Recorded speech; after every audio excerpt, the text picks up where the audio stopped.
Really excited for this webinar today with my friend and fellow CEO, Alyson. Thanks everyone for joining. Really happy to have you here today to talk about mental health, well-being and wellness, as well as fertility health, and sort of the interesting overlaps and connections between these two pretty important areas of healthcare right now. I'll just sort of kick things off and tell you a little bit about myself and Carrot, and then I'll hand it over to Alyson and give her some time as well. As I said, my name is Tammy Sun. I'm the co-founder and CEO of Carrot Fertility. We make customized, easy solutions for employers to deliver global fertility benefits for employees. That includes everything from sort of basic health and wellness and testing, all the way through more complex treatments like in vitro fertilization, egg freezing, adoption, and even surrogacy. So we do this in the US as well as 42 and growing countries around the world. And I was really excited to have this sort of event and fireside chat today with Alyson because at Carrot, we sort of have first a frontline experience around how important mental health is when it comes to sort of the fertility care experience. And we actually ran a survey not too long ago, it was actually last month, sort of asking our customers, what are sort of the most important challenges that you're facing today in HR and in benefits? And the responses were pretty overwhelming. The first was really around employee morale, sort of in this remote and distributed sort of world. There's a lot of concern around morale as well as employee health. So health has in sort of the wake of the pandemic and COVID-19 globally taken a huge front seat in terms of prioritization for benefit leaders across the country and around the world. So really excited to be here today with Alyson. For folks who are just joining and for folks who are here, you can ask questions using the Q&A function on the Zoom, just in the bottom of your screen. Just drop in questions and we're going to try to get through everything today, and we'll try to pick them up as we go along as well. And we'll try to leave 5 or 10 minutes at the end also just to make sure we get through everything. But Alyson, it's so nice to be here with you today. Thanks for spending some time with me and all of us on this webinar. Can you do a quick intro of yourself and what Modern Health is? Yes, of course. Thank you so much for having me today. Super excited to be here. I guess before I jump in, I have to do a little disclaimer just around what we discussed during this fireside chats for educational purposes only and is not intended to be a substitute for professional advice, diagnosis, or treatment. Please contact your healthcare provider for clinical needs and never disregard professional mental health advice or delay in seeking it because of something you've heard during this session. Okay, so now that we have that out of the way, yes. Super excited to share, a little bit more about my background and the company and how it got started. It really does start with when I first moved to San Francisco. I had always had the dream of starting a company, and I was living in Washington, D.C. at the time, and booked a one-way flight to San Francisco about 6 years ago because I was told I had to move to this place called Silicon Valley that I knew very little about. And it was a complete disaster. Within 2 weeks of moving to San Francisco, I lost my job. The boy I was dating at the time broke up with me, and the apartment that I moved into flooded, and I had nowhere to live. And every dollar I had spent was on a security deposit for a place I could no longer live in. I laugh about it now, but that was a moment in time where I felt really depressed. I had I uprooted my whole life, was thinking, what the heck did I just do? Why did I do this? And I ended up saying, you know what, I'm going to go work at a startup and figure out this whole thing about startups before starting my own thing, because I had no idea what it meant to even start a company. And during that process, I also wanted to get access to a therapist because it was a really tough time in my life. And I must have called, 50 different therapists, and one finally agreed to a sliding scale rate that I still see this day, 6 years later. And I think the biggest learning for me during that whole process was, of course, we know it's hard to get access to therapy and for a number of reasons, but really was around having the support system and having that resilience to keep going and put one foot in front of the other, persevere and get through that moment in my life. And fast forward several years later, I ended up working at a digital health company, which is how I met Tammy. And Tammy is actually a huge reason that I decided to start Modern Health. I'd been bouncing ideas around in the mental health space. Mental health had been an area that was close to home to me for a number of reasons.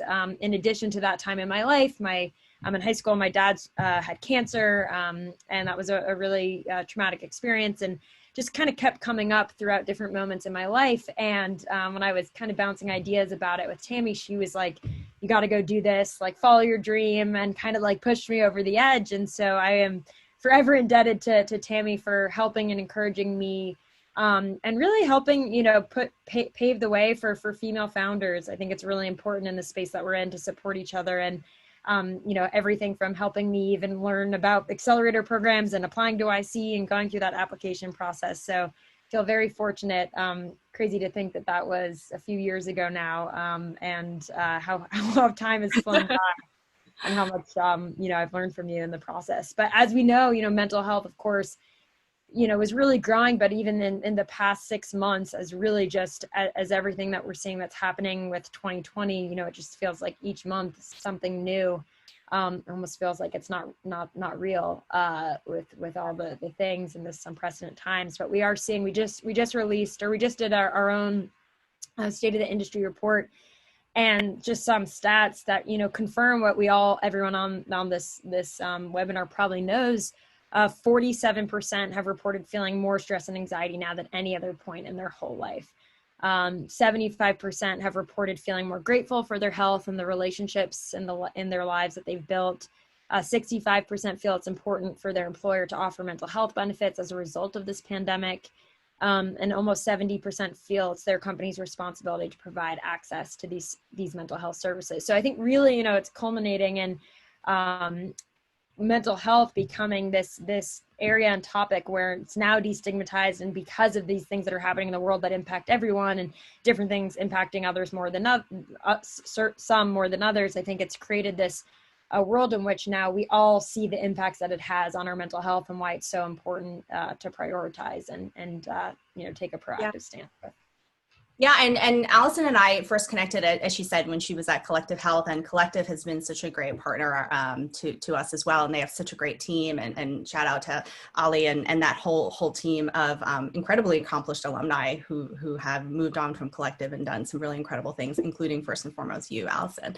When we talk to sort of our employers and our customers and just employers in the market, like we see such a huge overlap between fertility care and mental health. Like from our perspective, and some of the research and the data in the fertility space, more than half of women who experience infertility also experience some form of anxiety and depression. Infertility is an incredibly sort of traumatic life event, and there is research to show that actually people who are diagnosed with infertility have higher rates of depression than people who are even diagnosed with a form of cancer. And so for us, like we care for and we treat and we manage sort of infertility care in addition to fertility care, things like egg freezing and other aspects of more proactive fertility care.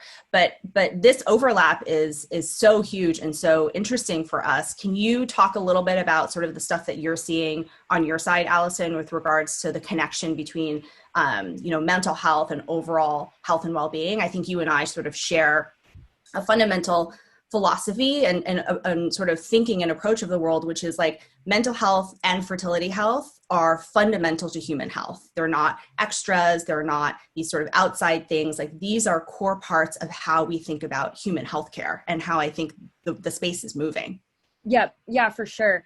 It's really interesting when we think about mental health. Not that long ago, when people thought about mental health, they used to just think people in crisis mode, struggling with severe depression, and needing to create access to therapists or medication management. But really what we're seeing as we're gathering more data is it's actually all these different things that happen in our lives that put us at higher risk for things like depression or anxiety and so forth.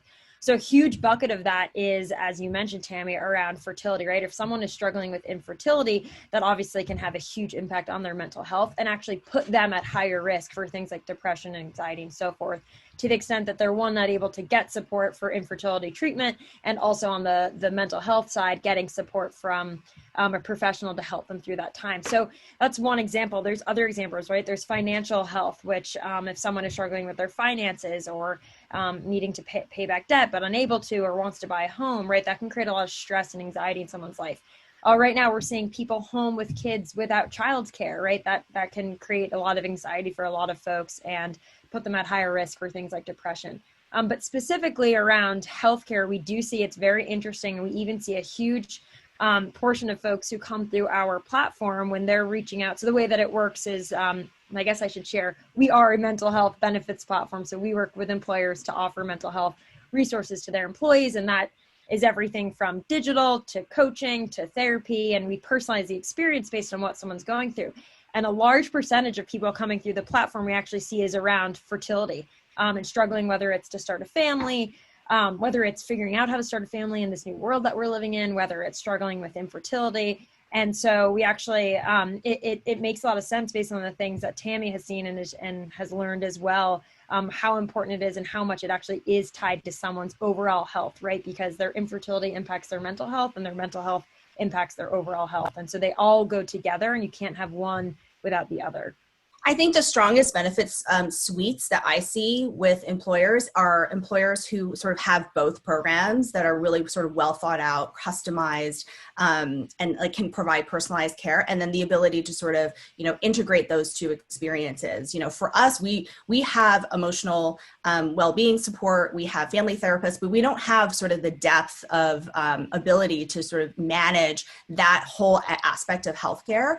And so it's great when we have a partner and another vendor like mental health in the suite where we can, do an integration and provide a warm transfer. So if they need mental health care or just a higher touch, that we can do that.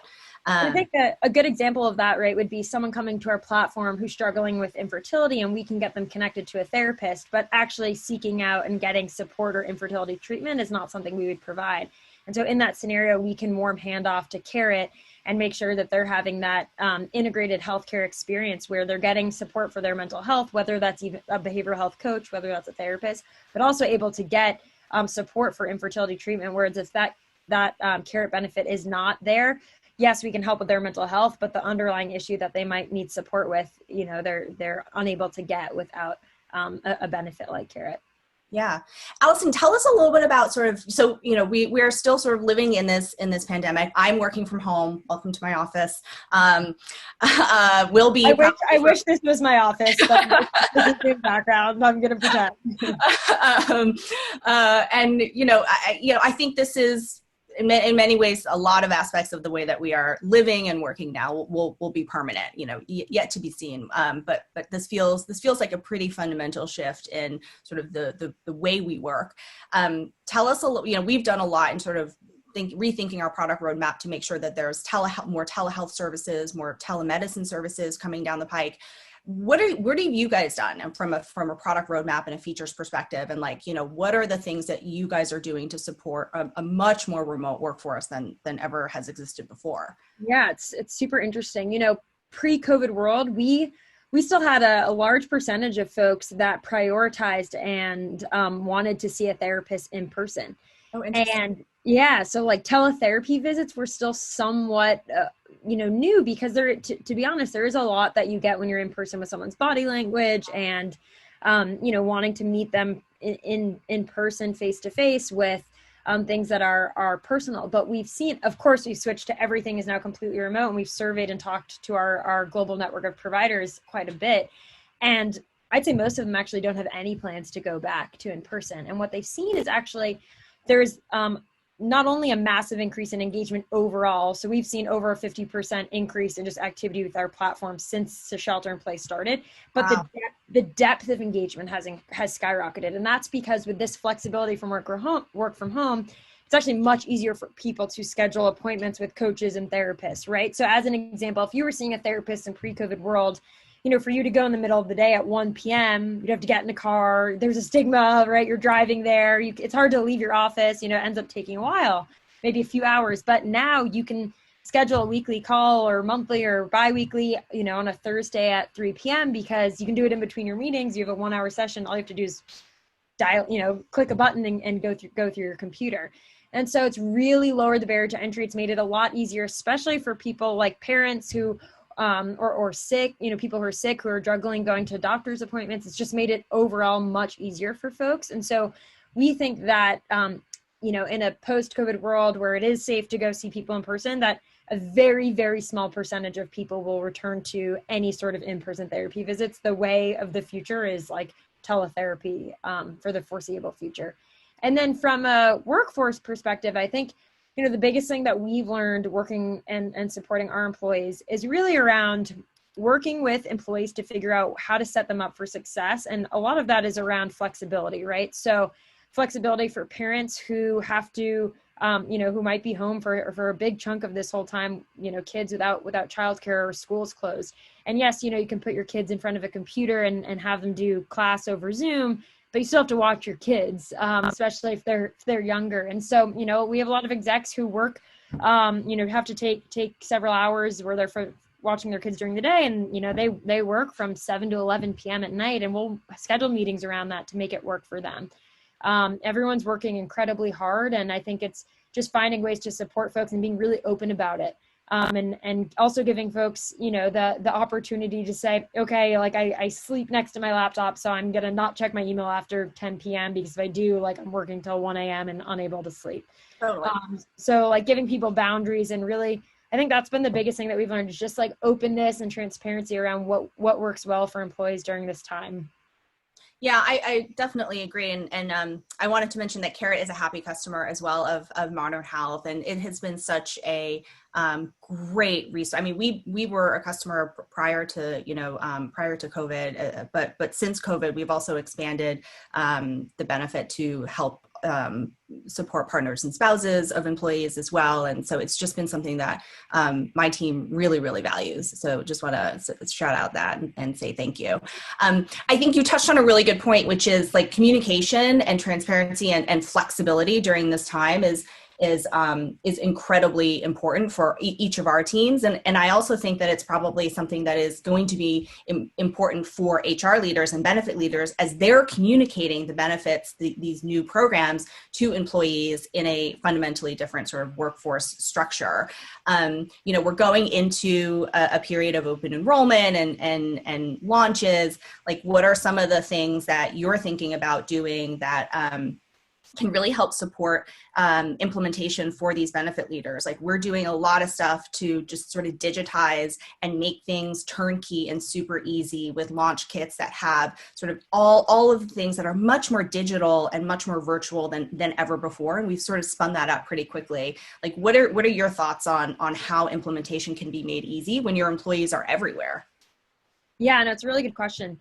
The biggest thing that we've seen the most success with is actually these webinars that we've been doing. So we've been doing a lot of these community support session and webinars. We partner with an employer. So let's say we're launching with an employer, we'll partner with their team and potentially the, internal champions or their ERGs, and we will do a webinar on a healing session. And it is just so amazing to see the overwhelmingly positive feedback and engagement that we get. And I think what that's telling us, and I guess what we're seeing, the nugget there, is that while everyone is to some extent isolated during this pandemic, there's still a desire to be part of a community and to feel heard and to be able to be vulnerable.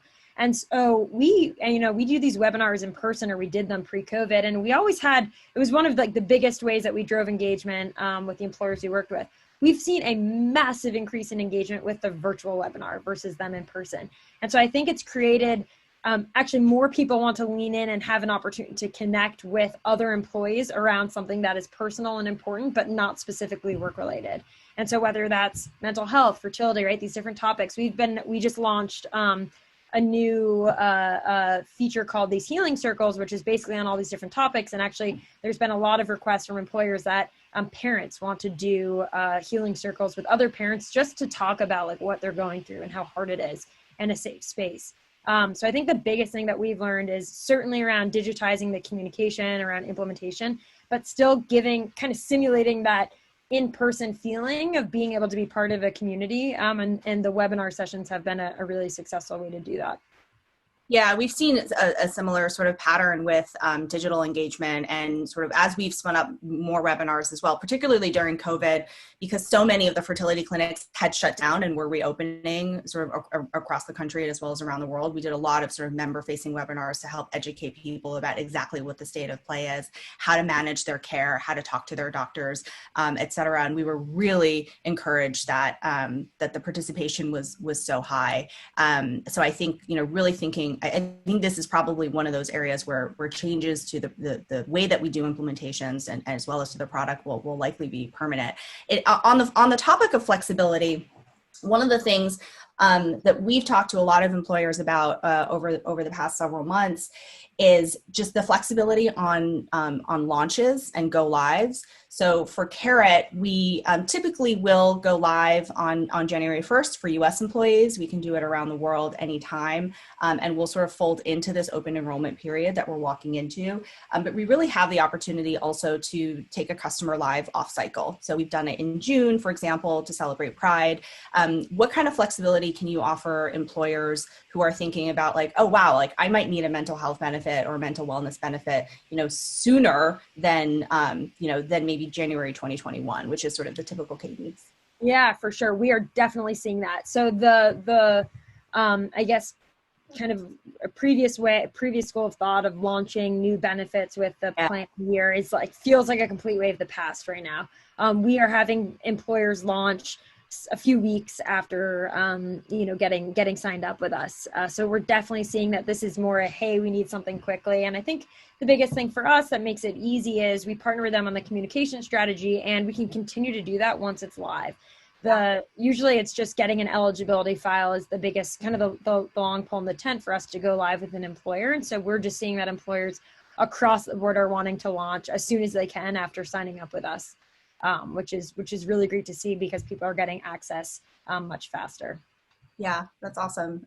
We definitely see sort of a reimagination of implementations and sort of like what are the real constraints, and what can actually be done when there's a need and a demand from employees. When you talk to employers and benefit leaders, what are some of the things that you talk about with regards to like sort of ROI? This is an area of healthcare, mental health that has huge implications for productivity, for there's probably also a lot of, comorbidities with mental health as well as other things. For us, we do a lot of ROI analysis for employers around cost avoidance as well as cost savings. So the ability to avoid expensive treatments, but then also avoid, for some large employers, maternity and IVF originated multiple births and NICU events is the most expensive thing that employer will pay for in any given year. So the ability to avoid even one is pretty meaningful. From a mental health perspective, I think we sort of know that it has a huge drain on productivity and wellness, but what are some of the ways to think about that and sort of, capture it? Yeah, no, it's a really, really good question. So we certainly see that folks who are struggling with mental health issues, whether it's depression, anxiety, obviously this has a huge impact on absenteeism, presenteeism, right? People's ability to really reach their potential and maintain levels of productivity. And so we're certainly seeing the impact of that with everything that's been happening in this year. I mean, we've been seeing that across the board with the employers we're working with, more employees needing to take time off as a result of things that are impacting their mental health. Also, mental health is now the number one reason people go on disability worldwide. So the number one reason that people are going on medical leave related to disability is for mental health reasons. And so, of course, this has a huge impact on bottom line. But beyond that, we're also seeing that, and this has been true, but just more and more research coming out about it, that it's closely tied to comorbidities. So if someone who's struggling with mental health is much more likely to struggle with something like heart disease, hypertension, cancer, and vice versa. And so or infertility, right? Or infertility, right? Exactly. And so there's a lot of ROI analysis out there. I think one of the hardest things about mental health is that, for better or for worse, we can't cut open someone's brain and look inside, right? So a lot of this stuff is self-reported. So I think as the industry becomes more mature and we start to gather more data, but it is really interesting. There's just to give an example of that right now, on all the research that's been done on antidepressants, there is no sufficient study that shows any antidepressant is actually more effective than placebo. So what's interesting about that is some antidepressants have a massive impact, positive impact on people's mental health, but we don't know if that's placebo or not. And one of the reasons we don't know is, again, it's really hard to test that, right? It's self-reported. Yeah. But it still means it could be placebo, and that's great, and it's working, and it could show how powerful the mind is. But so I think to be honest, I think we're at like the first inning in the mental health space on what it means and this different research and how it impacts productivity and longer term ROI. I think above anything else, what we're seeing is how vocal employees are being about their own mental health and the impact that it is having on their work, and that's not going away. And that honestly was happening even pre this pandemic, but people just feel a lot more comfortable talking about that now, which is really interesting. I mean, I think this is one of the, I mean, I know we're coming up on time, but maybe we can just spend 2 minutes here. What we have seen is a total change in stigma and culture around talking about, areas of healthcare that were previously maybe a little bit more difficult to talk about, fertility being one of them, mental health being another one. Within this pandemic world, people feel, I think, much more open in talking about the things that they need from a healthcare perspective. And I think maybe one of the benefits is that there's a much more open environment at work with benefit leaders and with others, friends and colleagues at work, to talk about the things that are impacting your healthcare, like fertility, like mental health. Have you seen sort of a shift in sort of a progress, at least in the destigmatization of some of these issues with regards to healthcare? Yes, absolutely. I mean, I think the inflection point, honestly, was when there were those celebrity suicides, Kate Spade and Anthony Bourdain. A lot of famous athletes started speaking out about struggling with mental health. And I think what happened was there was this shift where, in the eyes of society and general public, they're thinking, oh, this, this person who's seemingly very successful, how could this have happened to this person? And so more people started being vocal about it. But then what's happened over the last couple of years and really turned a corner this year with everything going on is it started to create almost, I don't know if a level playing field is the right word, but it created an environment where everyone is struggling their own way, in a way that now feels more okay to be open about it, which is, hey, I'm at home with kids without childcare, and I know that so many other people are struggling in that regard, so I can be vocal about it because I know there's others who are feeling the pain that I'm feeling, and I can be vocal about it. Or I'm having Zoom fatigue, or I'm unemployed, right? There's all these things that now there's bigger groups of people being vocal about it, and that it's to some extent becoming normalized, because it is. And that is really allowing for, not only is it destigmatizing it, but making people feel more comfortable talking about it. It is so fascinating. Modern Health's been around for three plus years now. And when the company first started, when we were pitching a mental health solution, not only to employers, but to employees, the words mental health had a negative connotation. We kind of switched to saying mental well-being, mental fitness, resilience. And it's come full circle where now employees are like, I want a therapist. My friend is a therapist. And if you say mental fitness, they're like, well, is that mental health? Like, I want to make sure I'm getting support for my mental health. Yeah. So it is really interesting to see what's happening, and that more and more people are really just feeling more comfortable talking about it and wanting to engage in it.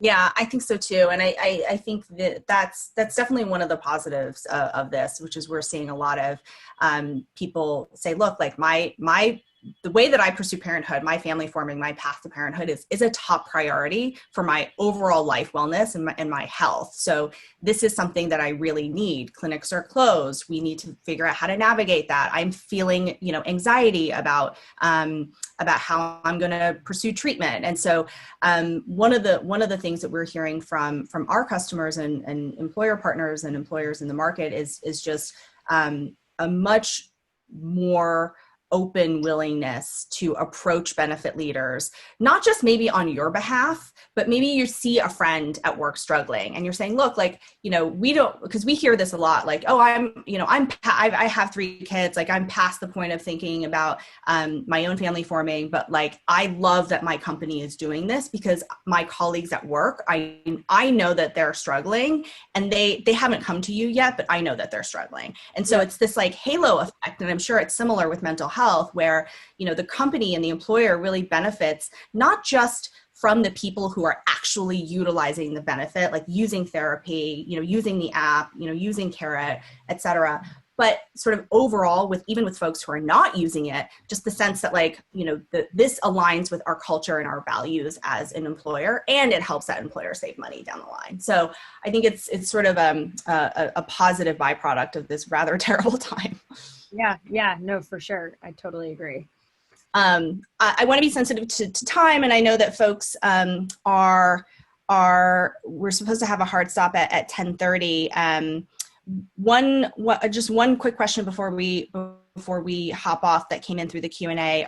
Is Modern Health thinking about going into the school system? Is that something that you guys have done, or are you guys focused not yet on that? So we are exploring partnering. We're seeing more demand from universities and from school systems. So that's definitely, but in terms of like high schools and pre-university, no, we haven't done that yet.